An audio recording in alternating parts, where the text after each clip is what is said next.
মানুষ খুন হলে পরে মানুষই তার বিচার করে, নেই তো খুনির মা।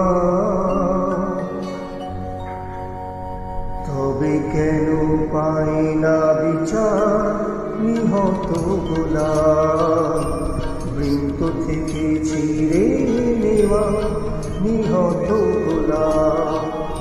মানুষ খুন হলে পরে মানুষই তার বিচার করে, নেই তো খুনির মা। তবে কেন পায় না বিচার নিহত গোলাম, বৃন্ত থেকে ছিঁড়ে নেওয়া নিহত গোলাম।